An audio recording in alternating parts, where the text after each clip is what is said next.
7:48 y a esta hora hacemos conexión con el representante de la Cámara por el Departamento de Antioquia, doctor Óscar Darío Pérez. Doctor Óscar Darío, muy buenos días y cuéntenos, la jornada de ayer, maratónica, ¿cuántas horas para poder aprobar y de qué manera los 136 artículos de la reforma tributaria? Bueno, muy buenos días, un saludo muy especial para todos. Bueno, sí, fue una jornada maratónica que no la única, porque ya habíamos tenido previas reuniones de ponentes también extensas y largas desde el mes de octubre, porque este es un proyecto que es muy bueno hacer una especie de contexto, surge por la declaratoria de inexequibilidad por parte de la Corte Constitucional de la Ley 1943 y fue la Corte la que exhortó al Congreso que para poder mantener en vigencia un estatuto tributario que le sirviera a Colombia, teníamos que adoptar un texto similar con algunas modificaciones como es usual. Eso fue lo que sucedió. Ayer tuvimos cerca de unas 12 horas de deliberación, se analizaron las ponencias que proponían eliminar el texto de la norma, es decir, archivarla, otra que era positiva pero que lo que pedía era unas modificaciones diferentes, y luego el texto de la ponencia mayoritaria, que se votó por bloques de artículos. Hubo muchas proposiciones, la verdad, muchas proposiciones, muchos temas nuevos. Ellos todos se dejaron como una constancia para que los ponentes en esta semana, que empecemos ya a estructurar la ponencia aprobada para entregarla a las comisiones, a las plenarias de Senado y Cámara, pues habrá algunos temas que seguramente se incorporarán, que mejorarán la redacción, que se hará una nueva digámoslo, una nueva estructuración del articulado, el número de los artículos, los parágrafos, para poder entregar un producto terminado mucho más bien redactado y mucho más eficiente a las plenarias de Senado y Cámara, que aspiramos sea por los lados del día martes de la próxima semana. Anunciando lunes para el martes asumir el debate en ambas, Cámara y Senado, y por lo que vemos, no sé usted qué opine, doctor Óscar Darío, por lo que vemos entonces el tema de las extraordinarias se va diluyendo, porque es muy posible que el martes, si llega a haber conciliación, hagan conciliación el lunes 16 de diciembre, ¿o usted qué opina? Sí, lo que pasa es que como el trabajo que hay para esta semana es muy intenso, porque, a ver, la ponencia se presentó, pero hubo discusión de artículos, hubo proposiciones, hubo algunas aceptaciones, inclusive verbales por parte del gobierno. Entonces, todos esos aspectos deberán ser tenidos en cuenta. Yo no sé qué tanta capacidad tenga la Secretaría de las comisiones terceras y en su, digámoslo, en su armonización con el gobierno nacional para tenerla disponible el lunes o el martes. Si eso fuese posible, pues se podría dar de que no hubiera unas sesiones extras, pero yo yo me temo que de pronto podrán llamarse a estas unos 2 o 3 días adicionales, pero obviamente que sería yo anticiparme pues abusivamente de lo que pueda pasar la próxima semana. Lo único claro es que las comisiones hicieron su trabajo no como una respuesta a ninguna presión de nada, porque así veníamos estudiando el proyecto desde hace mucho tiempo. Muchas diferencias hay entre el proyecto inicialmente presentado y el que finalmente salió. La gente ha pasado muy por encima de, como por ejemplo eso de la devolución del IVA para los deciles 1 y 2, eso es un tema de una profundidad social enorme, es que se les van a devolver a más de 2.800.000 familias, para más o menos 10 millones de colombianos, unas sumas en efectivo cada mes, que pueden estar variando, no sé, entre 25 y 40.000 pesos mensuales. Eso es una ayuda, ese es el valor del IVA de esos deciles, y eso equivale a cerca de 2 billones de pesos, ya totalmente financiados. O de los 3 días sin IVA ha sido objeto de toda suerte de burlas de los que lamentablemente conocen muy poco de la materia. Los días sin IVA no es para comprar cosas suntuarias, es para comprar cosas de consumo masivo, pues lo que consumen los más pobres, y eso va a ser muy importante para ellos y también para los comerciantes y los industriales poder rotar sus inventarios. O también eso de que se contraten jóvenes porque se aumenta la deducibilidad, se ha sido mirado con indiferencia por algunos. No entiendo qué será lo que quieren escuchar. ¿No será bueno escuchar que para combatir ese desempleo juvenil debemos una deducibilidad del 120% de lo que le paguen los empleadores a esos jóvenes? O la disminución de verdad del aporte a salud de los pensionados, de la mitad de los pensionados de Colombia, la mitad, es que eso no se puede soslayar, la mitad, donde les bajemos el aporte a salud de un 12 de hoy hasta un 4 en el 2021. Yo creo que esas son cosas que hay que tener en cuenta. ¿Cuándo se habían invertido en vías campesinas 800.000 millones en un año? ¿Qué es lo que va a pasar precisamente con la sobretasa del sistema financiero? Vamos a decirle a los bancos, saque 800.000 al año para las vías campesinas. Entonces algunos vienen diciendo, no, es que hay unas exenciones en exceso. ¿Cuál es exención cuando a un bien de capital que no es para una gran empresa? Porque aquí se nos olvida que el 97% de las empresas son medianas y pequeñas. El 97%. Una señora que nos esté escuchando en este momento y tenga un tallercito de confección y tenga 2 máquinas de coser y cambie las 2 máquinas, le damos el alivio de que el IVA que pague por esas máquinas lo pueda descontar del impuesto sobre la renta. Entonces esas son esas rentas que son eventuales, porque puede ser que la gente no importe bienes de capital, o puede ser que no los adquiera, porque no solamente son importados. Y si no hay el beneficio, pues la gente no se ve incentivada a cambiar el aparato productivo, a modernizar el aparato productivo. Cuando el aparato productivo se moderniza, ¿cuál es la consecuencia? Más productividad, más competitividad. Cuando ponemos a crecer la economía, ¿cuál es la consecuencia? Más empleos, más recaudos. Cuando aplicamos el régimen simple, ¿cuál es la consecuencia? Menos informalidad, más formalización, más vinculación a la legalidad. Cuando hablemos la normalización, ¿qué hacemos? Saneamos más activos de colombianos que por el que alguna razón no los declaran. Es decir, la reforma está llena de cosas buenas, lo mostró la ley de financiamiento. Es que nosotros tenemos una inversión creciendo al 25% este año. Eso sería una casualidad. Eso es el producto de una norma bien elaborada. Si esta ley no se aprobara, preguntémonos qué pasa. Nos volvemos a la ley 1819 del año 2016 y a la ley del año 2012. ¿Se acuerdan la del IMAN, la del IMAS? Claro. Unas normas vetustas, absolutamente ineficientes, que no nos van a dar los recaudos que el país necesita. Y si no hay recaudos, pues tampoco hay gasto social. Entonces, ¿con qué financiamos la educación, la salud, las pensiones, familias en acción, etcétera? Ahí está la siguiente pregunta que le tengo. Con los muy buenos días, representante Oscar Darío Pérez, lo saluda Sergio Held. Representante, la pregunta es, bueno, volvemos a ese sistema de 2016, pero la otra pregunta es, ¿y el hueco fiscal de qué tamaño queda? ¿Qué pasa con el hueco fiscal? ¿De dónde saldrán los recursos que necesita el gobierno nacional para ejecutar el plan de gobierno, sus políticas públicas, sus políticas sociales? ¿Qué pasaría entonces con ese hueco fiscal? ¿De qué tamaño sería? Bueno, vea, es que el tema del hueco fiscal tenemos que revisarlo en el contexto de que primero Colombia tiene un déficit fiscal, que es un déficit permanente, recurrente y digamos lo que es antológico de toda la vida. Por eso se creó la regla fiscal, para que ese déficit fiscal esté controlado y no se salga de madre, porque hay gobiernos a los que les gusta el gasto. O no sé lo que piensen en el gobierno anterior a ver si les gustaba el gasto.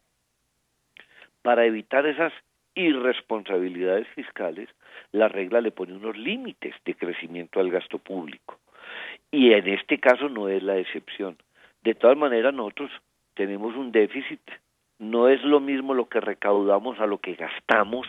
Por eso hay que manejar políticas públicas, macroeconomía, para poder supuestos macroeconómicos, para poner a crecer la economía, que es el mejor antídoto para vencer los déficits fiscales. El hueco fiscal de Colombia Es un hueco fiscal de cerca de 2.53% del Producto Interno Bruto. Nosotros vamos a terminar este año con posiblemente el 2.7%. ¿Por qué se flexibilizó? Pues por los inmigrantes, que son 1,5 millones de inmigrantes que algunos analistas calculan que pueden, digámoslo, afectar en 0.5, 0.7% del Producto Interno Bruto. Eso se dice muy fácil, esos son 6, 7 billones de pesos. Entonces, estas reformas estructurales que le generan recursos, porque aquí hay una teoría ya en discusión. Hay un premio Nobel de Economía que está diciendo de que disminuir las tarifas y disminuir los impuestos no garantiza mayores recaudos y que las exenciones no garantizan mayores beneficios económicos y garantizan más empleo. Pues hay resultados económicos que no le dan la razón al premio Nobel de Economía. La economía de los Estados Unidos rebajó los impuestos. ¿Y cómo está? ¿Creciendo o no? ¿Está generando empleos o no? Y en Colombia, digámoslo, el tema de los hoteles y los restaurantes y el turismo. ¿No se proliferaron los hoteles a raíz de una política pública de disminuirle los impuestos? Hay hoteles, hay oferta hotelera enorme, hay oferta turística enorme. A Colombia están llegando más de 5 millones de extranjeros cada año, de turistas. ¿Por qué? Por esas condiciones que se les dieron. Entonces a mí sí me parece que el mejor antídoto para ese déficit fiscal, para ese hueco fiscal, es poner a crecer la economía, para que la economía se desarrolle, para que haya oportunidades. Si eso no sucede, si nos retraemos, si aumentamos las tarifas de los impuestos en forma superlativa, ¿qué es lo que logramos? Pues mayor evasión, mayor elusión. Y ahora con esta reforma le hemos dado una reestructuración, un vuelco a la DIAN enorme, factura electrónica para el caso del IVA, entre otras cosas empezó ayer para los grandes contribuyentes. Toda la reestructuración de 1.400 nuevos funcionarios para la DIAN, todos por concurso, hay que subrayar eso, para dotar esta institución de tecnología y de calidad humana en sus procesos y en sus funcionarios para perseguir los evasores. La evasión en renta ya ha bajado 6 puntos. 6 puntos se dice muy fácil, vaya lógrelo. Por eso estamos recaudando este año el 12% más de lo que habíamos presupuestado el año pasado. Con todas esas medidas, con el beneficio de auditoría, con el régimen simple, esperamos recaudar mucho más de lo presupuestado y ahí es donde estamos llenando ese hueco insondable que usted denomina muy bien, ese hueco fiscal. Representante, tenemos una pregunta al respecto de cuánto nos va a costar o por lo menos cuánto dinero menos hay que restarle a lo que va a recaudar la reforma. Algunos hablan de una reforma esta reforma va a lograr recaudar cerca de los 11 billones de pesos anuales. Pero recordamos que el presidente la semana pasada hizo unos anuncios muy importantes de un componente social que traía la reforma.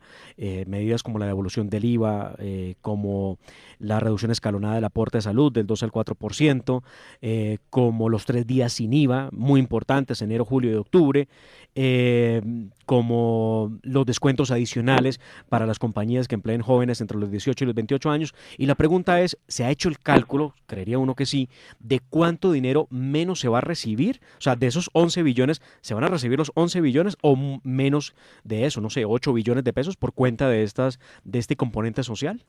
Mire, yo creo que el recaudo va a ser cercano a los 13 billones. Y esos puntos que usted acaba de enumerar pueden tener un costo entre los 3 y 4 billones de pesos. Si fuera 4, estamos hablando de 9 billones. Pero en los 9 billones no estamos teniendo en cuenta aspectos como la normalización tributaria, que la que rigió el año pasado trajo 5 billones de pesos nuevos al país, que están en el torrente de la economía. Nos dio un recaudo de 1.1 billones.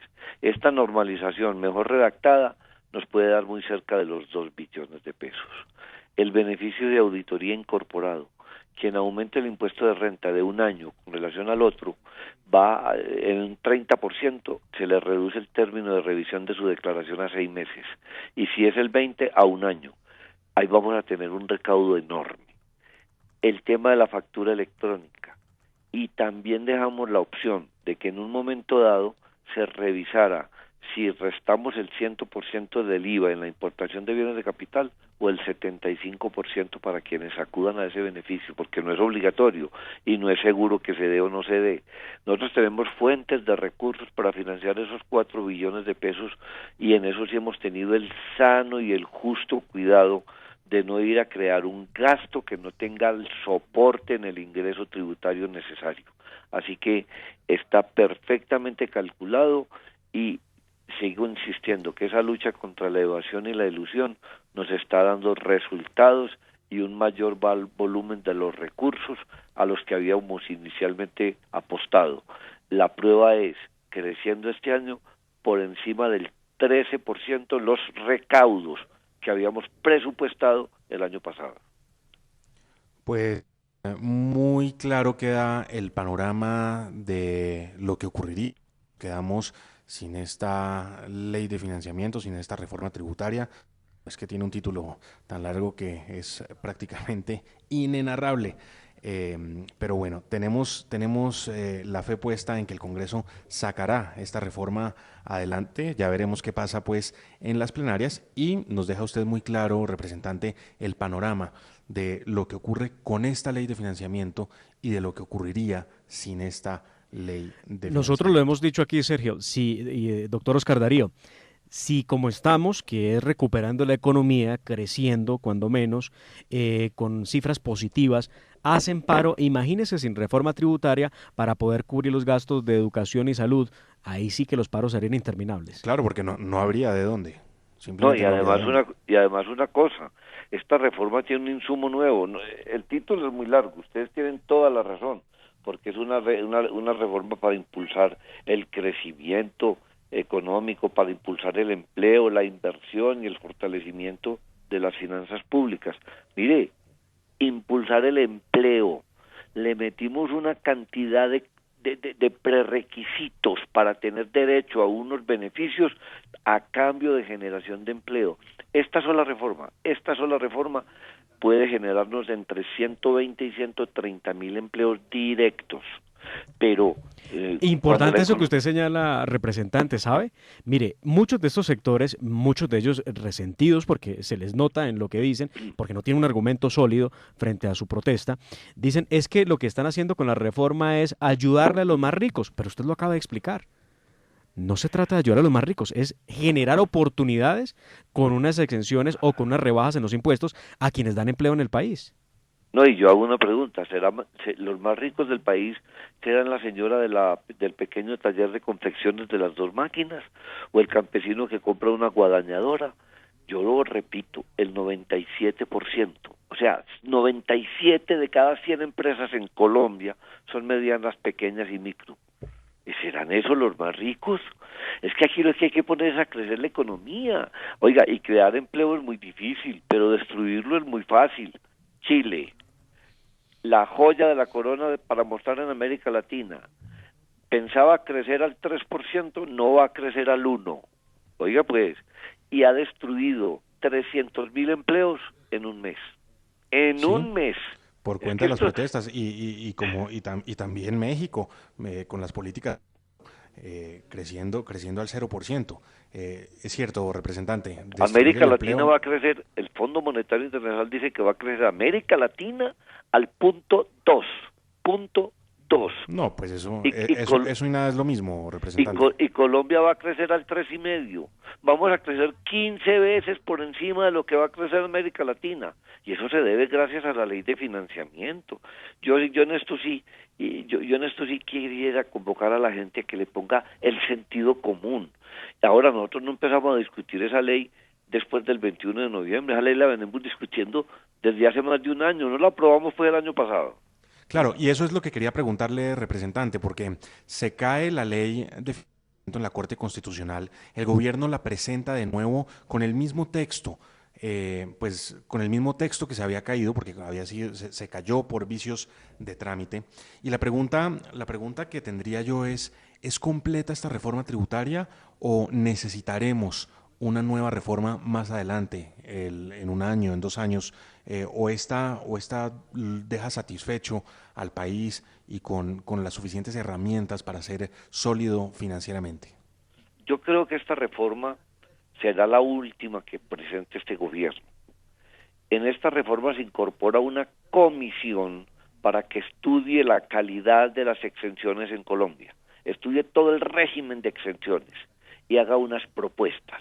Seguramente el gobierno que llegue será el que hará una reforma tributaria estructural, pero le quiero decir que esta reforma tiene altas dosis de estructurabilidad, no solamente en lo sustantivo, sino en lo adjetivo. Mire, ahí hay un artículo, por ejemplo, que permite terminar todos los procesos por mutuo acuerdo, los que tienen congestionada la justicia, la vía contencioso administrativa. Si la gente se pone de acuerdo, dice, yo voy a terminar este proceso por mutuo acuerdo, y se le rebajan una buena porción de los intereses y las sanciones, para acabar todas esas disputas.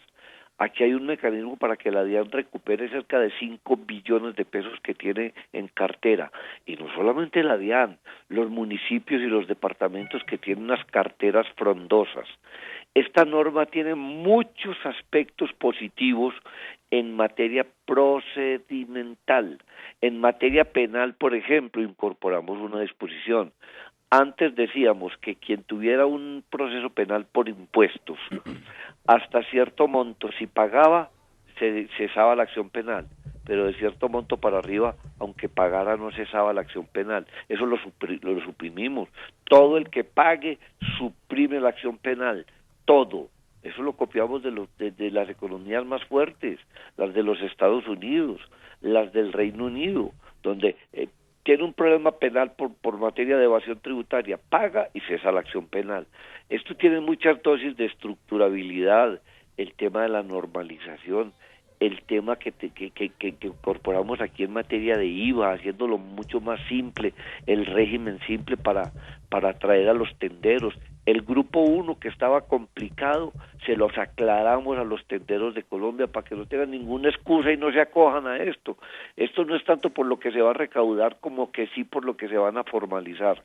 Esto tiene muchas dosis de estructurabilidad, pensaría que es la última reforma de este gobierno, pero por supuesto yo no soy el que defino eso. Doctor Oscar Darío, una última pregunta y con esto finalizamos nuestra entrevista. ¿Qué ocurrió y qué va a ocurrir con los voceros del paro nacional que han pretendido ponerle la mano al asunto, a la reforma tributaria? Ayer los dejaron hablar, ¿los van a dejar intervenir en las plenarias de Senado y Cámara? Por supuesto que siempre será grato escucharlos. Lo que pasa es que no tenemos a veces los mismos puntos de vista ni las mismas formas de mirar la situación tributaria del país. Ayer, por ejemplo, un senador, el doctor Iván Marulanda, hizo una acalorada intervención defendiendo y proponiendo una reforma estructural y acabando con esta. Y yo le dije, pues que no, es que la reforma estructural se puede proponer sin acabar con esta. ¿Es que acaso dijimos que esta era ley milagrosa y después de esta ley no iba a pasar nada más en Colombia, que se iba a volver histórica? No, esta es una ley con dosis de estructurabilidad, pero que no resuelve todas las inequidades, claro. Ni la falta de progresividad, ni el sistema tributario ideal, que no existe. Es que aquí somos muy buenos para la teoría. El sistema tributario ideal, ese no existe, porque todos los sistemas tributarios del mundo, incluyendo los países nórdicos, todos son susceptibles de mejora. Yo podría hacerle una pregunta a los oyentes, por ejemplo, hoy una herencia paga el 10% por impuesto de ganancias ocasionales. Ese es el valor del impuesto de una herencia, de un legado o de una donación. Hay una teoría de un tributarista francés que se la han copiado los países nórdicos, que dice que los impuestos a las herencias deben ser del 70%, no del 10%. Entonces yo le pregunto a todos los que nos están oyendo, por algún momento piensen que se van a morir, que es en lo único que uno no piensa, y si es lo que usted tiene, que le costó toda la vida su trabajo, que aportó impuestos sobre eso, de la noche a la mañana diga, yo me morí y todo lo que dejo, el 70% es para el Estado y el 30% para mis hijos. Eso les parece una relación justa. Eso sale de las teorías de por allá de un Piketty o no sé qué, un francés, Piketty, y eso lo copiaron, y eso lo copiaron los países nórdicos. Y entonces lo traen textualmente y lo proponen aquí. No, no todo lo que digan tienen razón. Recuerde usted el viejo dicho, además que ha hecho carrera en Colombia. Esto es Cundinamarca, no Dinamarca.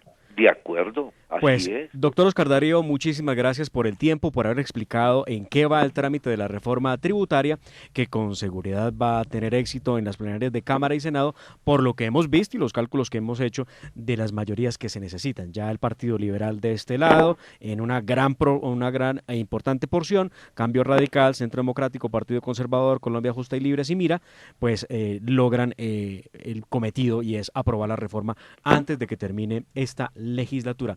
Doctor Oscar Darío, muchísimas gracias por acompañarnos. Bueno, muchas gracias a ustedes y le faltó la U que también está ahí. Ah, bueno, oiga, pero eso sí es chiva suya. Listo. La sumamos entonces.